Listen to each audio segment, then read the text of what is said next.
Imagine this. Someone earning an average salary, living simply, debt-free, and sleeping peacefully every night. Then picture a billionaire, surrounded by luxury yet wide awake, haunted by the fear of losing everything. How can the one with less feel richer? The answer isn't in numbers, but in mindset. We've been taught that money is about logic, plans, and hard work. But beneath all that lies something deeper: fear, ego, guilt, and desire. Because in truth, money isn't just math. It's emotion, memory, and identity disguised as currency. And until we understand that, money will keep controlling us more than we control it. If you think about it, money quietly shapes almost everything we do. From the moment we open our eyes in the morning to the way we fall asleep at night, every choice, every plan somehow ties back to it. But what we rarely stop to notice is this: money isn't just paper or numbers on a screen. It's a mirror that reflects who we are, our fears, our habits, and the stories we grew up believing. Take two people, for example. One earns just enough, lives modestly, and rarely worries about tomorrow.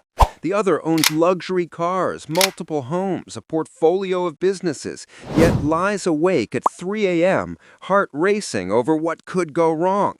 The difference isn't in how much they have, but how their minds respond to what they hold. Money can comfort, but it can also control. It can build a life or quietly destroy it. And the irony is, the more we chase it, the more it exposes the parts of us we try hardest to hide: our need for validation, our fear of not being enough. That's why before we talk about saving, investing, or strategy, we need to go deeper. Because every financial decision, every swipe, every risk, every sacrifice starts in the same place: the mind. And until we understand how it works, no amount of money will ever feel like enough.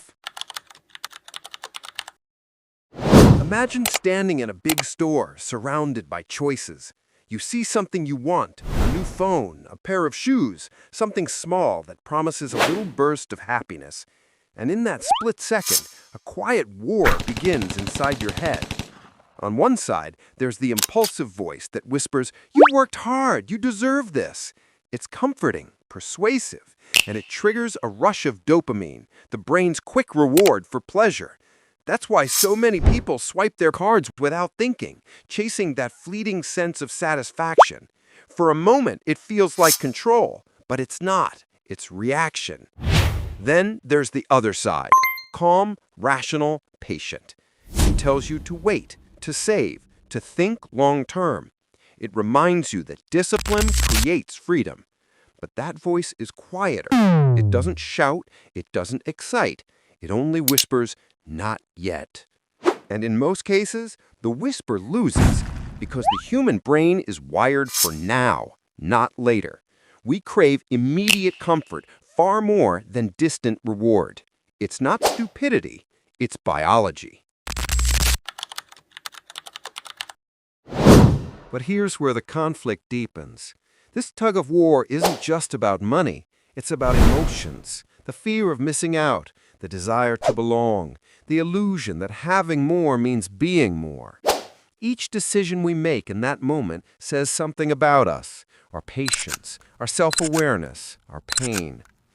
Every purchase becomes a message, not to the world but to ourselves, about who we think we are and who we wish we could be.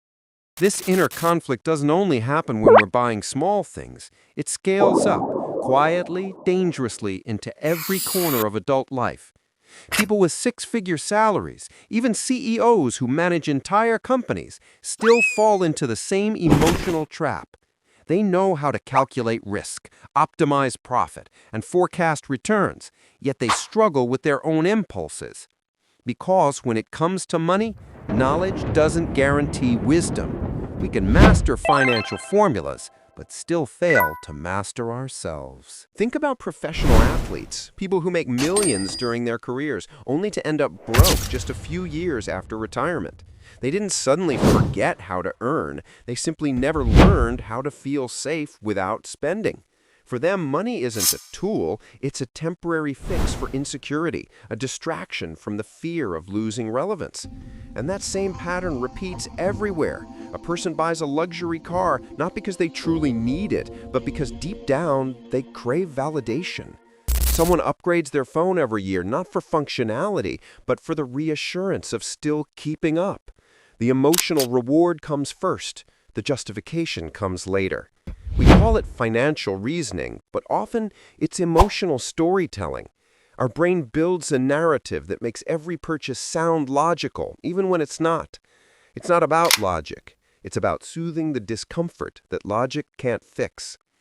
Money gives the illusion of control, but the more we chase that feeling, the tighter its grip becomes. If we dig deeper, the psychology of money stretches far beyond saving or spending. It touches the quiet corners of who we are, our relationships, our sense of worth, even how we define success. Take a married couple, for instance. They love each other, support each other, build dreams together. But the moment money enters the conversation, everything shifts. Different values start to collide. One partner feels safe only when there's a large balance sitting in the bank. The other believes life is meant to be enjoyed while we still can. And from there, small arguments grow into deep resentment. In the end, it's rarely about the money itself. It's about what money means to each person. Security, freedom, control, validation. Two people can look at the same dollar and see two entirely different things. Then there's the social layer, the invisible pressure to look successful. Someone driving a luxury car is admired. Someone living modestly is easily overlooked. But what if that luxury comes with debt, stress, and sleepless nights? And what if the quiet, humble one actually holds true financial freedom? Still, the pressure to appear enough makes people trade peace for perception. And perhaps the most painful conflict of all happens within ourselves. Many tie their identity to their bank account. When the balance drops, confidence crumbles. When it rises, self-worth inflates. We begin to believe that our value can be measured like currency. But it can't. Because the moment your worth depends on numbers, you'll never stop feeling poor. And here lies the quiet dilemma haunting so many of us. How can we live peacefully in a world that constantly measures our value by money? How do we stay rational when emotions, pressure, and fear pull us in every direction? We say we want freedom, yet we chain ourselves to financial comparison. We say we work for peace of mind, yet we sacrifice that peace chasing numbers that never end. The more we earn, the more we fear losing it. The more we have, the harder it becomes to stop wanting more. It's not greed, it's psychology. Our brains are wired to equate money with safety, so every fluctuation in our income feels like a shift in identity. When our finances fall, we feel like we're failing as human beings, but when they rise, we convince ourselves that we're worth more, until the next drop reminds us otherwise. This emotional tug-of-war creates a silent exhaustion that numbers alone can't explain. It's the same fatigue that keeps billionaires awake at night and makes ordinary people feel like they're never enough. Because deep down, we've been conditioned to believe that stability comes from wealth, when in truth, it comes from within. There's no simple solution to this conflict, and that's exactly why understanding the psychology behind money matters more than any spreadsheet or investment guide. Because if we don't, we'll keep trying to fix emotional wounds with financial bandages, and no amount of money will ever be enough to fill what was never meant to be filled with numbers.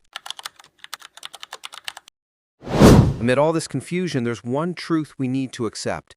We can never fully separate money from emotion, but we can learn to recognize our patterns, understand our reactions, and take back control, slowly, intentionally. That's the real beginning of healing the psychology of money. The first step is awareness.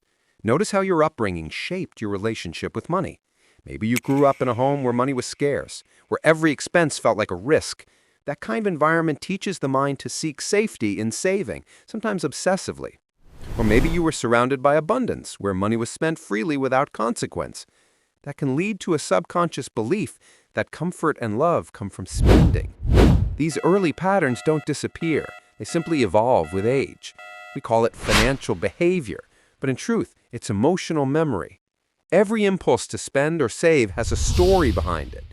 When you recognize that, the shame fades. You stop blaming yourself for your habits and instead start understanding them. That awareness is power, because you can't change what you don't understand. And once you see your financial behavior not as weakness, but as wiring, you can finally begin to reprogram it with compassion, not punishment. Once awareness begins, the next step is a system. Not the kind you find in finance books, but a system that fits your emotions. Because discipline without empathy often leads to burnout.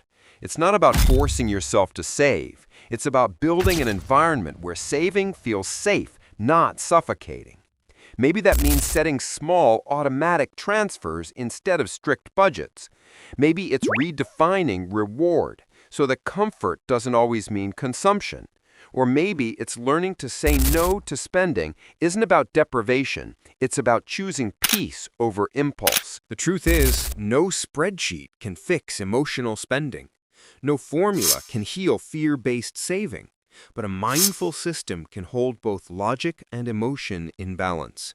It gives your mind structure and your heart permission to rest. And then comes redefinition. Because healing isn't just about control, it's about rewriting what money means to you. For some, it shifts from survival to stability. For others, from validation to freedom. When that meaning changes, behavior follows, naturally, gently, sustainably. In the end, money stops being a battlefield and starts becoming a language of care for yourself, for your future, for the people you love. At some point, you'll realize money isn't the enemy. It's just a mirror, quietly reflecting who you are and what you fear. Every financial choice you make reveals a piece of your inner world, your craving for control, your fear of loss, your hope for safety. And when you start to see that clearly, something shifts. You stop chasing numbers and start chasing alignment. You begin to make choices, not from panic, but from peace.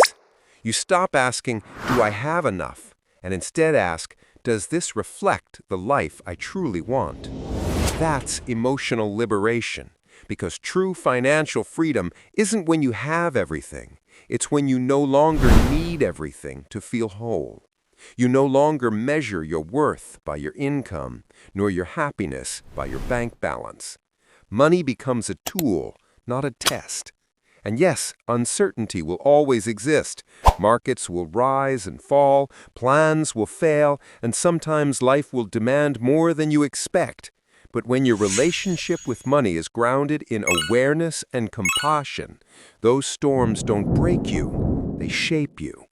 In the end, healing the psychology of money isn't about becoming rich, it's about becoming steady. It's learning to live in peace even when numbers fluctuate.